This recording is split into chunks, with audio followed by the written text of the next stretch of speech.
those of you who are familiar with my previous work know that I've always been a sort of fan of the handheld camera, and I was trying to sort of evolve with this movie. And this amazing Czech Steadicam operator, Jarda Sedina, we developed a style. I don't know if you could. This is Steadicam, but the camera is moving in a way that has an energy that my handheld work. I was always a fan of handheld work because it put an energy into the cinematography, and with Born I wanted to see if it was possible to sort of be a little bit more sophisticated with the camera work but still keep that energy, and Jarda and I developed a technique for working with a Steadicam.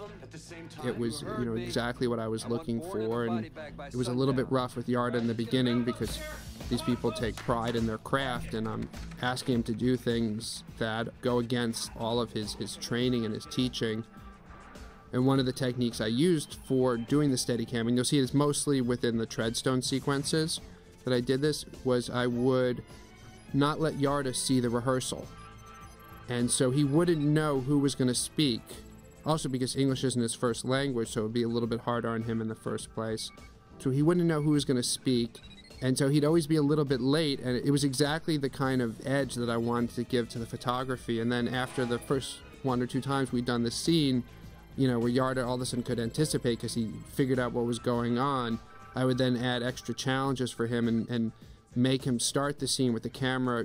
I'd make him start in the other room and yell action, and he'd have to sort of hustle in with the camera and try to catch up. And eventually we developed a style where he could do that on his own, and it's definitely a style of photography that I plan on continuing to explore.